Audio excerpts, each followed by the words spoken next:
سوال ان کا کہ کوئی عورت گھر کا کام کرتے کرتے تھک جاتی ہے اور وہ بیٹھ کر نماز پڑھنا چاہتی ہے، یعنی پورا انرجی لاس کام کر کر۔ دیکھیے، میں نے شروع ہی میں رمضان سے پہلے ہی شاید ایک درس میں بتایا تھا کہ جب رمضان کا مہینہ آئے تو مرد لوگوں کی ذمہ داری ہے کہ وہ گھر کے کام کو جہاں تک ہو سکے ہلکا کرے، کم کرنے کی کوشش کرے، تاکہ گھر کی عورتیں کام وغیرہ سے فارغ ہو کر وہ تراویح پڑھ سکے، نمازوں کا اہتمام کر سکے، قرآن کی تلاوت کر سکے، اس کے علاوہ اور دیگر جو ہے تسبیح، تحلیل، ذکر، اذکار، یہ سب بھی کرنے کے لیے اس کو موقع ملے۔ اب ان کا جیسا سوال ہے کہ گھر میں اتنا کام ہو گیا کہ وہ بیچاری کام کر کر کے تھک گئی ہے، اب کھڑے ہو کر وہ نماز نہیں پڑھ سکتی ہے۔ ظاہر بات ہے کہ اس عورت پر ظلم ہو گیا ہے، ظلم ہے یہ۔ رمضان کے مہینے میں خاص طور پر اللہ کے نبی صلی اللہ علیہ وسلم نوکر، غلام، ان لوگوں کے کام کو بھی ہلکا کر دیتے تھے۔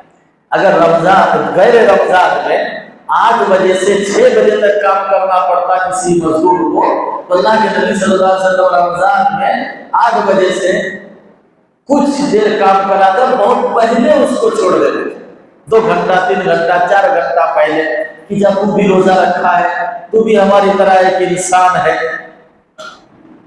یہ تو عام نوکروں، غلاموں کے ساتھ اللہ کے نبی صلی اللہ علیہ وسلم کا یہ برتاؤ تھا، اور ہمارا ہے کہ ہماری جو خاص طور پر گھر میں ہماری بیوی ہے یا بیٹی ہے، بہن ہے، ماں ہے، اس کے لیے ہم اتنا بوجھ بن جاتے ہیں کہ بیچاری ہماری خدمت کرتے کرتے اتنی تھک جاتی ہے کہ وہ اب نماز کھڑی ہو کر نہیں پڑھ سکتی۔ ہاں، اب چلو یہ تو خیر ایک پہلو تھا۔ اگر کسی عورت کے ساتھ یہی معاملہ ہے، وہ بیچاری کام کر کر کے تھک جاتی ہے، تو وہ بیٹھ کر نماز پڑھ سکتی ہے، اس کے لیے کوئی حرج اور گناہ نہیں۔ اس کا الٹا نہیں سمجھ لینا، نہیں تو ہماری ماں بہن کیا کرا، ابھی فجر سے پہلے ہی سو جائیں گے کہ جاؤ مولانا صاحب بول دے اب سحری تم دیکھ لو، پکا لو، پھر تو گھر میں لڑائی جھگڑا شروع ہو جائے گی۔ نہ، آپ جو گھر کے کام کر رہے ہیں اس پر بھی آپ کو ثواب مل رہا ہے۔ آپ شوہر کے، اپنے بچوں کے کپڑے دھو رہے ہیں، کھانا بنا رہے ہیں، برتن صاف کر رہے ہیں، گھر میں جھاڑو پوچھا کر رہے ہیں، جتنے آپ کام کر رہے ہیں ان سارے کاموں کے بدلے آپ کو نیکیاں مل رہی ہے۔ اس لیے عورتوں کو یہ کام خوشی سے کرنا چاہیے، ورنہ اگر کوئی الٹا سمجھ لے تو آج ہی سے ساس بہو کی لڑائی شروع ہو جائے گی، میاں بیوی میں اختلاف پیدا ہو جائے گا۔ ایسے ہی تو ساس لوگوں کی شکایت ہوتی ہے گھر میں بہو کام نہیں کرتی ہے، اور یہ مولانا اور کیا تقریر کر دی ہے، جو کرتی تھی آج سے وہ بھی بند۔ تو ایسا نہ ہو، ایک طرفہ معاملہ نہیں ہے۔ جن کے ماتحت میں ہے، جو ذمہ دار ہیں، ان کو بھی ان کے آرام کا خیال رکھنا چاہیے، اور جو کام کرتے ہیں وہ بھی خوش دلی سے کام کریں کہ اس پر ہمیں نیکیاں مل رہی ہیں۔ اللہ تعالیٰ صحیح سمجھ عطا فرمائے۔ دوسرا سوال مطلب یہ اکثر کہ میں فوراً نماز ایسے تو یہاں فجر نماز تو نہ پڑھ لے لیکن نہیں ہوتا ہے عید کی نماز سے پہلے فجر کی نماز۔ اچھا، کوئی آدمی فجر کی نماز نہیں پڑھا ہے اور وہ عید کی نماز پڑھنے گیا ہے۔ دیکھیے، فجر کی نماز فرض نماز ہے اور عید کی نماز سنت نماز ہے۔ اگر کسی وجہ سے عید کی نماز آپ سے چھوٹ جائے تو اس کا مواخذہ نہیں ہے، لیکن فجر کی نماز جو فرض ہے اللہ تعالیٰ کے یہاں تو اس کا سوال ہوگا۔ تو عیدگاہ جانے سے پہلے آپ کوشش کریں کہ کسی وجہ سے اگر فجر کی نماز چھوٹ گئی ہے تو عیدگاہ جانے سے پہلے آپ فجر کی نماز پڑھ لیں، اس کے بعد آپ عیدگاہ جائیں اور عید کی نماز ادا کریں۔ عید کی نماز وہ ایک الگ نماز ہے، فجر کی نماز ایک وہ الگ نماز ہے۔ اگر کوئی عید کی فجر کی نماز نہیں پڑھا ہے تو پھر گناہ کبیرہ کا ارتکاب کیا، لیکن اس کا یہ مطلب نہیں ہے کہ اس کی عید کی نماز نہیں ہوگی، عید کی نماز ہو جائے گی اس کی، اور فجر کی نماز چھوڑنے کی وجہ سے وہ گناہ گار ہوا۔ میں نے چھوڑا تھا اچھے نتیجے میں۔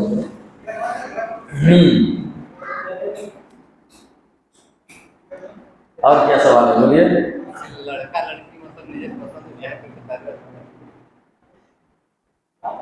سوال ہے کہ لڑکا لڑکی اپنے پسند سے شادی کر سکتا ہے یا نہیں؟ دیکھیے بالکل اپنے پسند کا، ہر مرد ہو یا عورت ہو، لڑکا ہو یا لڑکی ہو، اپنے پسند کرنے کا اس کو حق دیا ہے شریعت نے، حق دیا ہے۔ لڑکا اپنی پسند سے شادی کرے، بس شرط ہے کہ دیندار ہو۔ جان بوجھ کر لڑکا کوئی بے حیا لڑکی سے، غلط لڑکی سے شادی نہ کرے، قرآن نے اس کا صاف طور پر حکم دے دیا ہے۔ جان بوجھ کر نیک لڑکی تلاش ہے، اس کو دیکھے۔ ایک صحابی آئے کہنے لگے اللہ کے نبی میرا رشتہ ٹھیک ہو گیا ہے۔ اللہ کے نبی صلی اللہ علیہ وسلم نے فرمایا کہ کہا کہ انصار کے فلاں قبیلے کی ایک لڑکی سے۔ اللہ کے نبی صلی اللہ علیہ وسلم نے فرمایا کہ تم نے لڑکی دیکھے؟ کہا کہ نہیں، میں نے نہیں دیکھی، میرے باپ چچا بھائی ماں سب نے دیکھا ہے، میں نے نہیں دیکھا ہے۔ اللہ کے نبی صلی اللہ علیہ وسلم نے فرمایا کہ شادی تمہیں کرنی ہے، اس لیے تم جا کر دیکھ کے لاؤ، تمہیں پسند ہو تو شادی کرنا۔ یہ کیا طریقہ ہے کہ تم تو ابھی کہہ دیتے ہو کہ میرے ماں باپ بھائی بہن سب نے پسند کیا ہے، میں شادی کر لوں، کل دن اگر کچھ ہو جائے تو تم ہی کہو گے کہ یہ شادی میری مرضی کے خلاف ہوئی ہے، میں نے نہیں دیکھا تھا۔ تو اللہ کے نبی صلی اللہ علیہ وسلم نے اس کا دروازہ بند کر دیا اور فرمایا کہ جاؤ تم اس لڑکی کو دیکھو۔ اسی طریقے سے جب لڑکا لڑکی کو دیکھنے جائے گا تو ظاہر بات ہے کہ لڑکی بھی تو لڑکا کو دیکھے، تو اس بہانے میں دونوں ایک دوسرے کو دیکھ لیتے ہیں، اور اتنا دیکھنا شریعت میں اس کی اجازت نہیں ہے۔ اب اگر مثال کے طور پر لڑکا دیکھنے آیا لڑکی کو، اب لڑکی بھی دیکھ لیا لڑکے کو، اس بار لڑکا تو جا کے بول دیا کہ ہاں مجھے پسند ہے، لیکن لڑکی اگر بول دے کہ مجھے پسند نہیں ہے وہ لڑکا، تو زبردستی ماں باپ اس لڑکی کا نکاح اس لڑکے سے نہیں کرا سکتے۔ یہ الگ بات ہے کہ ماں باپ بہت کچھ سوچ سمجھ کر ہی رشتے کو ہاں کہتے ہیں، کیونکہ لڑکی کو اتنی سمجھ نہیں ہے جتنا ماں باپ یا بھائی یا دوسرے رشتے دار سمجھ رہے ہیں، اس لیے لڑکی کو بھی اپنے ماں باپ بھائی چچا دوسرے کے پسند پر اس کو بھروسہ ہونا چاہیے کہ یہ جو کچھ کر رہے ہیں ہمارے لیے اچھا ہی ہوگا۔ تو خیر ایک دوسرے کی رضامندی ضروری ہے۔ اگر کسی امام کو ہم نماز پڑھ رہے ہیں بعد میں اس کا شکایت کریں، مذاق کریں۔ سوال ہے کہ ہم کسی امام کے پیچھے نماز پڑھ رہے ہیں اور بعد میں ہم اس کا مذاق اڑائیں۔ دیکھیے مذاق اڑانا ایک الگ چیز ہے۔ مذاق کوئی بھی مرد اور کوئی بھی مسلمان عورت ایک دوسرے کا مذاق نہیں اڑا سکتے۔ وَلَا يَسْخَرْ قَوْمٌ، کہ کوئی بھی قوم کا انسان دوسرے انسان کا مذاق نہیں اڑا سکتا ہے۔ مسئلہ ہے امامت کا، اگر مقتدی لوگ ایسے امام کو نہ چاہیں تو حدیث میں ہے کہ اس امام کو نماز نہیں پڑھانا چاہیے جس کو مقتدی نہیں چاہتے ہیں۔ مقتدی نہیں چاہتے ہم زبردستی نہیں نماز نہیں پڑھائیں۔ اب نہ چاہنا اس کی کئی صورت ہو سکتی ہے۔ ایک کہ اس کو غلط کام کرتا ہوا دیکھا ہے، خلاف شرع وہ کوئی کام کر رہا ہے جس کی وجہ سے لوگ کہہ رہے ہیں کہ اس کے پیچھے نماز نہیں پڑھے۔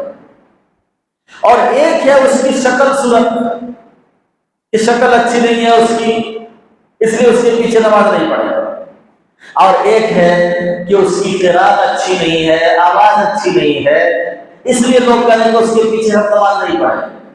تو حدیث کے اندر امامت کی جو شرائط بیان کیے گئے وہ پہلی صورت بالکل جائز ہے کہ آپ کہہ سکتے ہیں کہ اس امام کے پیچھے ہم نماز نہیں پڑھیں گے، اس لیے کہ وہ خلاف شرع کام کر رہا ہے، وہ لوٹری کھیل رہا ہے، جوا کھیل رہا ہے، گروپ بازی کر رہا ہے، یا فلاں گناہ کر رہا ہے، اور جس کا علم سارے لوگوں کو ہے۔ دوسری چیز ہے کہ شکل صورت کے اعتبار سے شریعت میں اس کا کوئی معنی نہیں ہے، چاہے وہ جیسا بھی ہو، کالا ہو، گورا ہو، لمبا ہو، گڈا ہو، اگر وہ صحیح قرآن پڑھتا ہے، دیندار ہے، تو آپ کو کوئی حق نہیں ہے کہ آپ یہ کہیں کہ اس کے پیچھے نماز نہ پڑھیں۔ کیوں؟ اللہ کے نبی صلی اللہ علیہ وسلم جب مدینے میں نہیں ہوتے تو امام بناتے حضرت بلال حبشی کو، جن کے بارے میں تاریخ میں لکھا ہے کہ وہ بہت ہی بدصورت کالا کلوٹ آدمی تھے۔ اللہ کے نبی کبھی حضرت عبداللہ بن ام مکتوم کو امامت دے کر چلے جاتے، ایک نابینا صحابی تھا۔ تو خیر اس پر کوئی نہیں۔ اور ایک چیز ہے کہ وہ قرآن ٹھیک نہیں پڑھتا ہے، غلط پڑھتا ہے، نماز صحیح نہیں پڑھاتا ہے، اور اس پر اگر کوئی مقتدی کہے کہ اس کے پیچھے ہم نماز نہیں پڑھیں گے تو یہ اس کو حق ہے کہ اس سے اچھا جانکار ہے، وہ کہے کہ ہم اس کے پیچھے نماز نہیں پڑھیں گے۔ لیکن بلا وجہ کسی پر تہمت لگانا، کسی کا مذاق اڑانا، یہ شرعی اعتبار سے جائز نہیں ہے، درست نہیں ہے، بالکل حرام ہے۔ خیر چلیے آگے، اور کوئی سوال ہے؟ میرے تھوڑا سوال نہیں ہے ایسے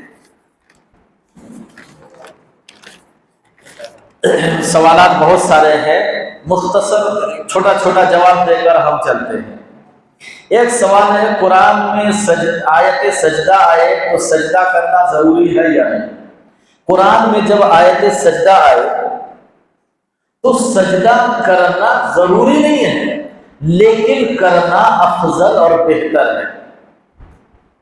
حدیث میں ہے جب انسان قرآن تلاوت کرتا ہے اور آیت سجدہ آ جاتی ہے اور انسان سجدہ کرتا ہے تو شیطان اپنے سر کو دیوار سے مارتا ہے، پٹکتا ہے اور کہتا ہے کہ ہائے رے انسان، اللہ نے سجدہ کرنے کا حکم دیا، تم نے کر لیا، اور مجھے حکم دیا، میں نے نہیں کیا، تو جنتی ہو گیا، میں جہنمی ہو گیا۔ لہذا سجدہ ضروری نہیں ہے، لیکن کرنا افضل ہے، بہتر ہے۔ چلیے آگے چلتے ہیں، تفصیل میں نہیں جا رہا ہوں، نہیں تو بہت وقت ہو جائے گا۔ قیامت کی کچھ نشانیاں بتائیے، قیامت کی نشانیاں۔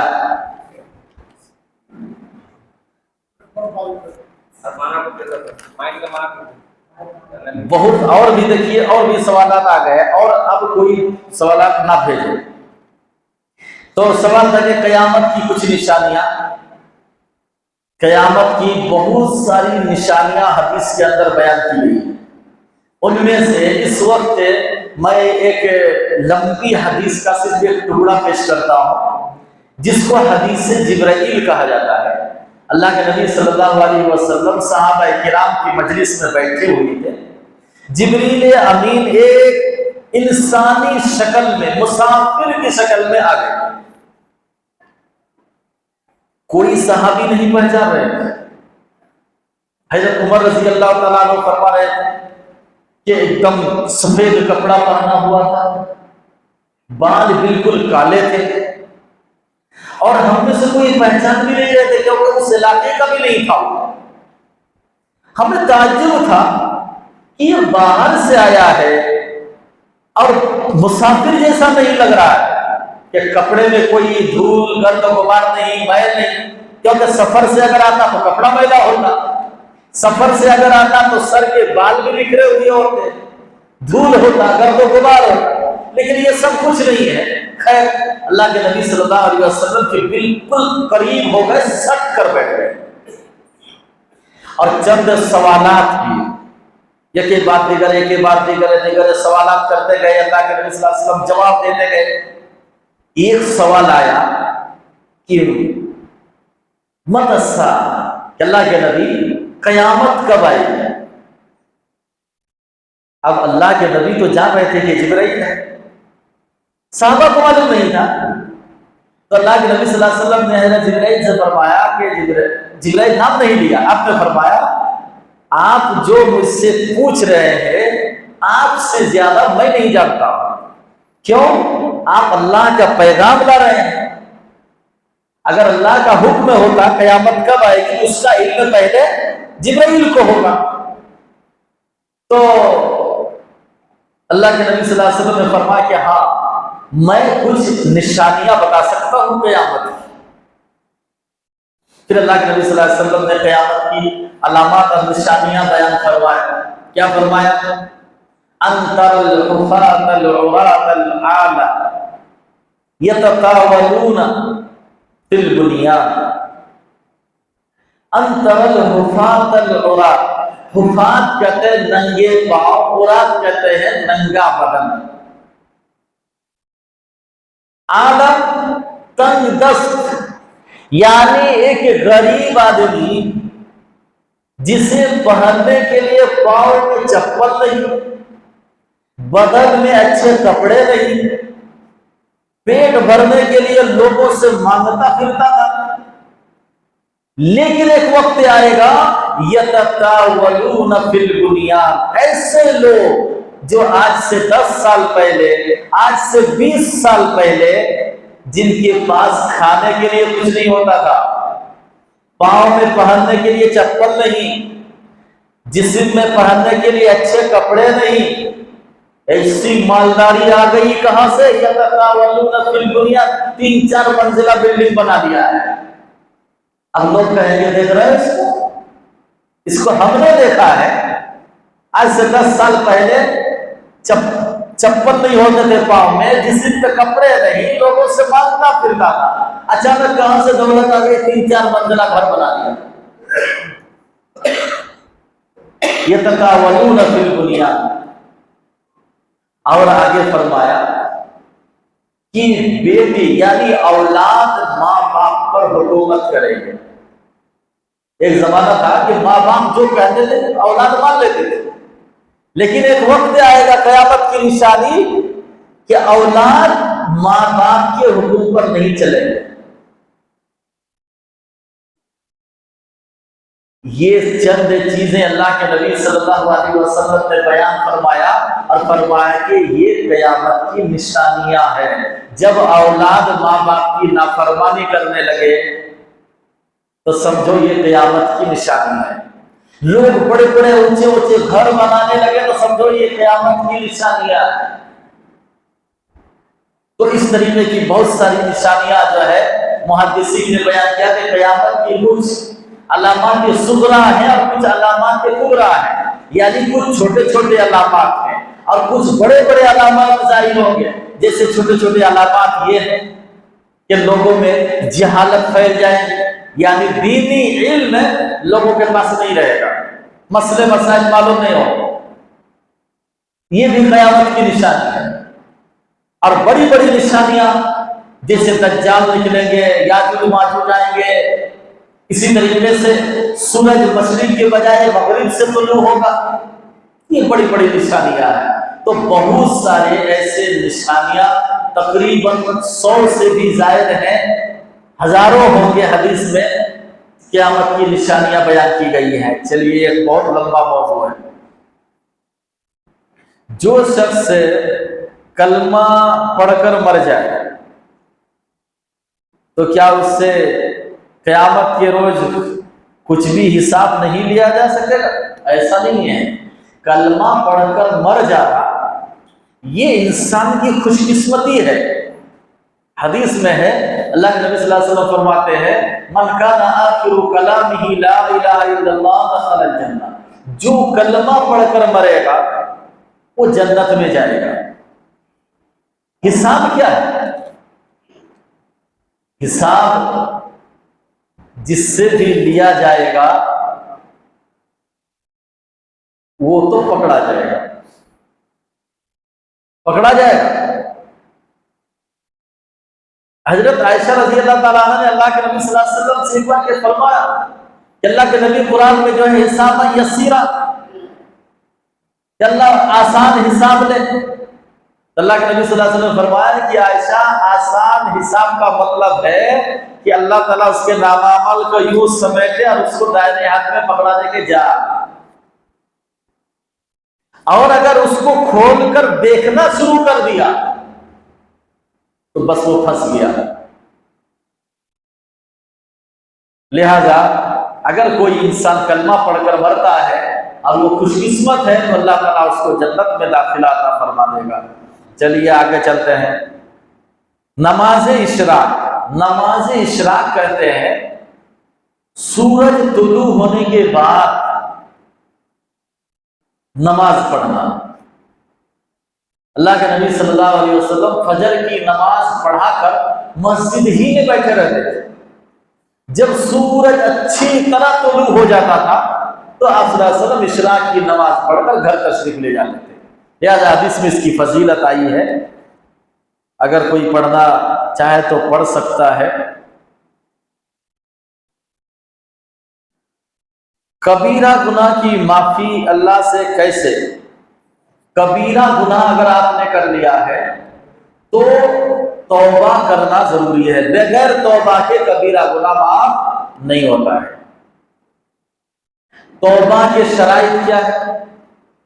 آپ نے جو گناہ کیا ہے اللہ تعالیٰ کے سامنے آپ کو اس کا اقرار کرنا ہوگا، اعتراف کرنا ہوگا کہ پروردگار اگر میں نے فلاں گناہ کام کر لیا ہے، اس پر شرمندگی کا اظہار کرنا ہوگا۔ اللہ کے سامنے بہت آپ کو شرم آنی چاہیے،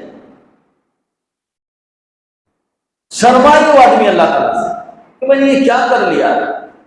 اور تیسرا ہے آئندہ اس گناہ کو نہ کرنے کا اللہ تعالیٰ سے عہد کرے کہ پروردگار اعظم اب ہو گیا ہے، اب آئندہ کبھی بھی مجھ سے یہ گناہ نہیں ہوگا۔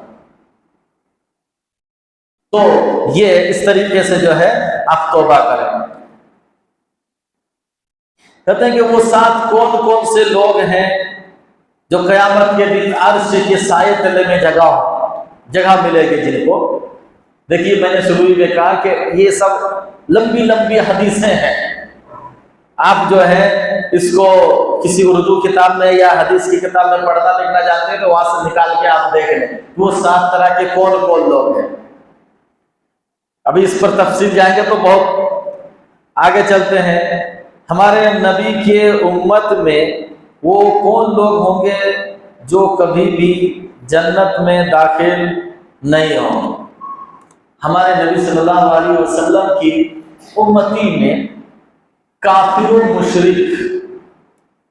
مشرک کافر یہ کبھی بھی جنت میں نہیں جائیں گے، منافق یہ کبھی بھی جنت میں نہیں جائیں گے۔ اور ایک روایت میں ہے اللہ کے نبی صلی اللہ علیہ وسلم فرماتے ہیں، ابن عمر سے حدیث مروی ہے کہ ثلاثۃ قد حرم اللہ علیہم الجنہ، 3 طرح کے لوگوں پر اللہ تعالیٰ نے جنت حرام قرار دیا ہے۔ مدمن الخمر، شراب کا عادی، نشہ آور چیزیں استعمال کرتا ہے تو کہتا ہے عادت بن گئی، ہمیشہ نشے میں رہتا ہے۔ دوسرا والعاق، ماں باپ کا نافرمان۔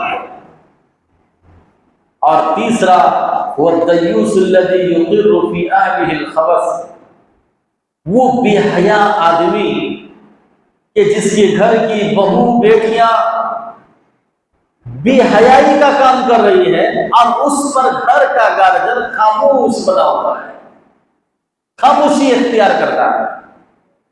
گھر کی بہو بیٹیاں بے حیائی کا کام کر رہی ہے اور گھر کا گارجن خاموش رہتا ہے۔ اللہ کے نبی صلی اللہ علیہ وسلم نے فرمایا کہ یہ تیوس ہے، اللہ تعالیٰ نے اس پر جنت کو حرام قرار دیا۔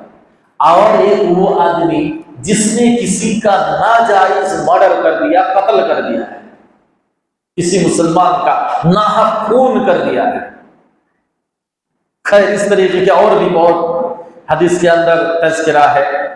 رمضان کے آخری جمعے کو بہت سے لوگ الوداع جمعہ کہتے ہیں، رمضان کے آخری جمعہ کو الوداع جمعہ نہیں کرتے ہیں، وہ جمعہ میں آتے ہیں الوداع کہنے کے لیے، مسجد کو الوداع، پھر ملیں گے آئندہ رمضان میں، امام صاحب الوداع، پھر ملیں گے آئندہ رمضان میں۔ تو یہ ایک چھوٹا دروازہ ہے، کچھ جاہل لوگوں نے ایسی چیزوں کا ایجاد کر دیا ہے۔ جمعۃ الوداع آ گیا، جو نماز نہیں پڑھتا تھا وہ بھی آیا کہ چلو آج آخری جمعہ پڑھ لیتے ہیں، پھر ایک سال کے بعد رمضان میں دیکھا جائے گا۔ لہذا یہ سنت سے ثابت نہیں ہے، یہ ایک غلط طریقہ ہے، اس طریقے کے الفاظ قرآن و حدیث سے ثابت نہیں ہے، اس لیے نہیں کہنا چاہیے، غلط ہے۔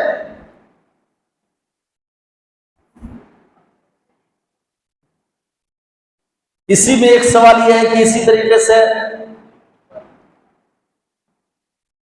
جمعہ مبارک وغیرہ یہ بھی درست نہیں ہے۔ سنا ہے کہ عید کے دن اللہ بہت خوش ہوتا ہے۔ ایک حدیث ہے، اگرچہ اس کے سند پر محدثین نے کلام کیا ہے، کہ عید کے دن جب سارے مرد عورت جوان بوڑھے بچے عید گاہ پہنچتے ہیں تو اللہ تعالیٰ اپنے فرشتوں سے کہتا ہے کہ او میرے فرشتوں بتاؤ، مجھے بتاؤ کہ اگر کوئی مزدور اپنا پورا کام کر لیا ہو تو اس کا کیا حق بنتا ہے؟ فرشتے کہتے ہیں کہ پروردگار عالم، جو مزدور مالک کا پورا کام کر دے اس کا حق یہ ہے کہ اس کو اس کی پوری اجرت اور مزدوری دے دی جائے۔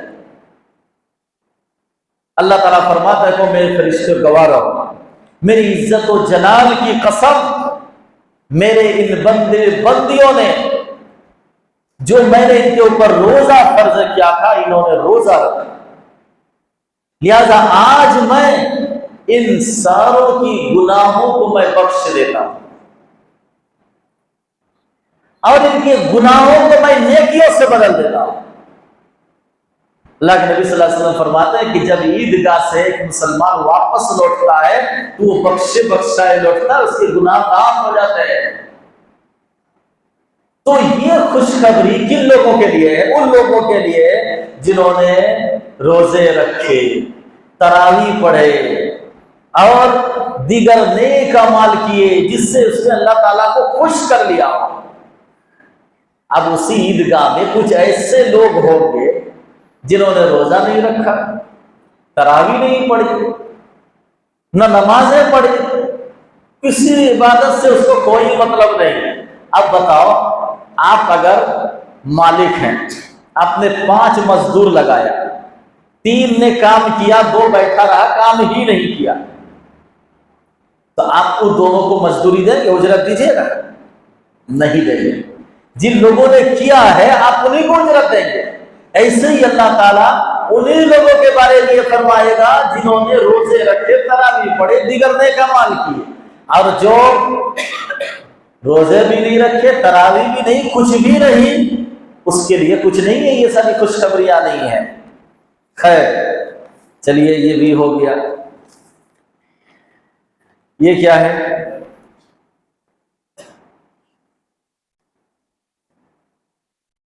کیا ہے؟ پڑھو۔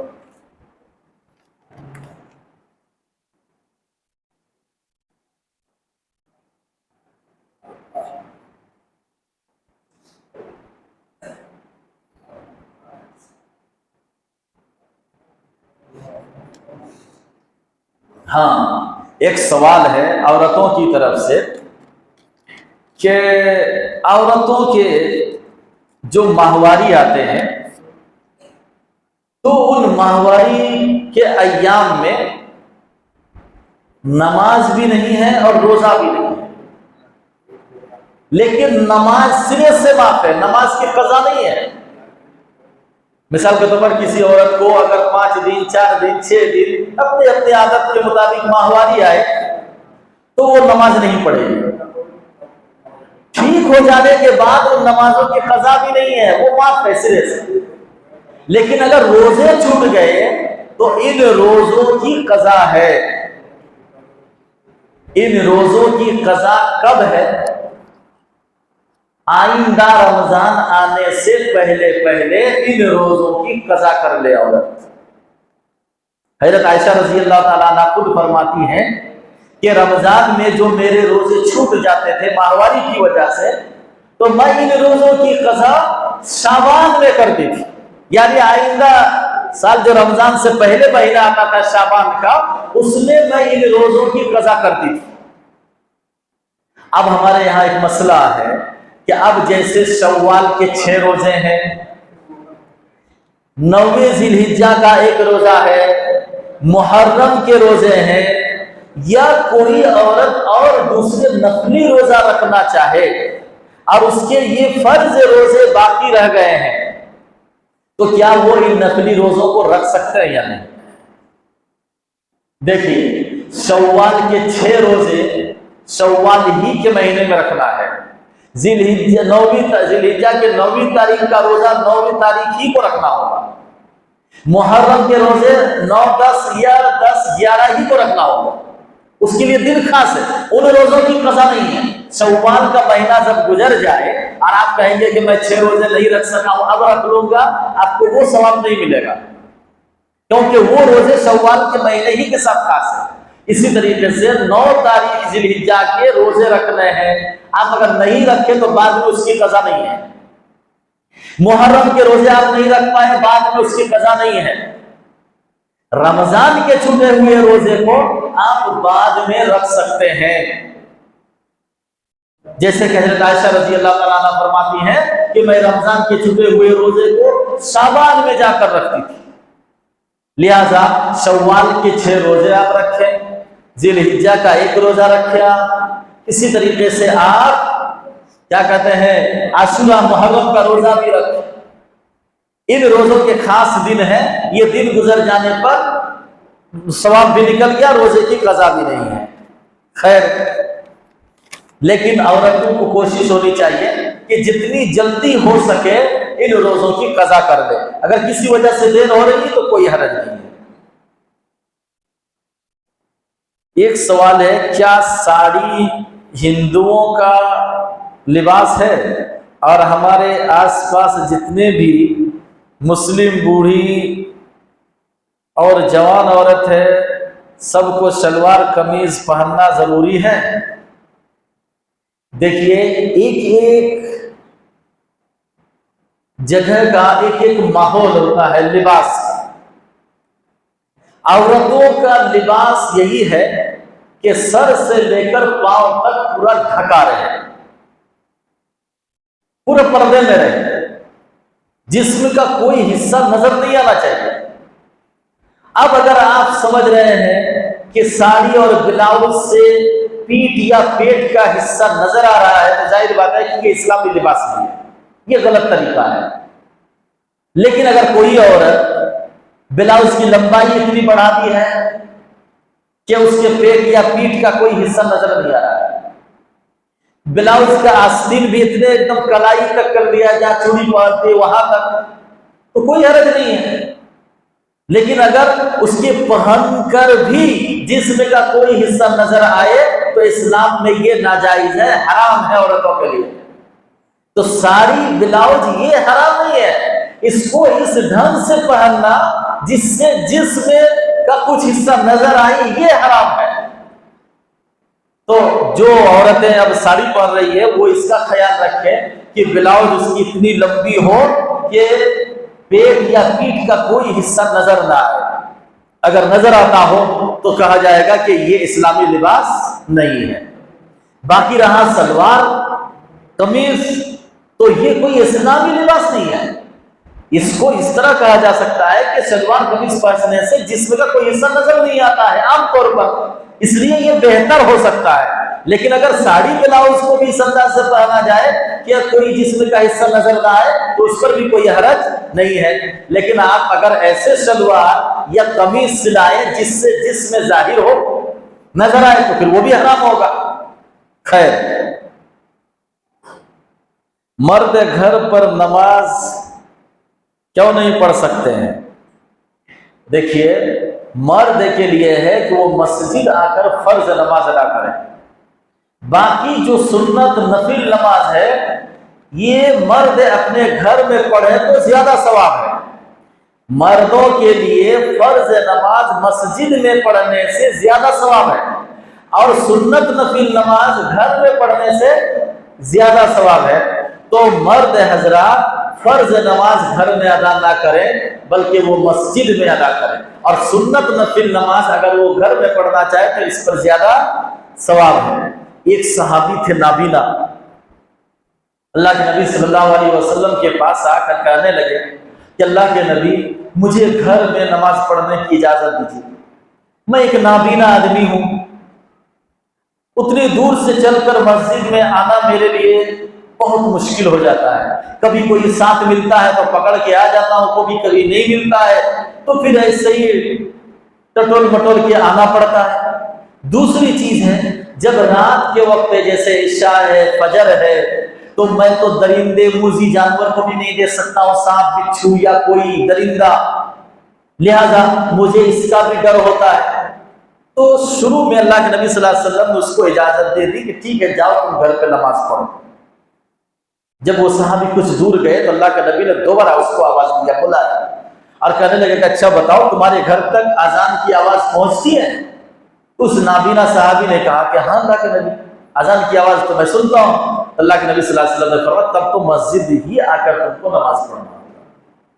تو بتائیے ایک اتنے نابینا صحابی جس کے پاس عذر تھا, اس کے باوجود اللہ کے نبی نے کیا فرمایا, اذان سنائی دے رہی ہے تو مسجد ہی آ کر نماز پڑھنا ہوگا.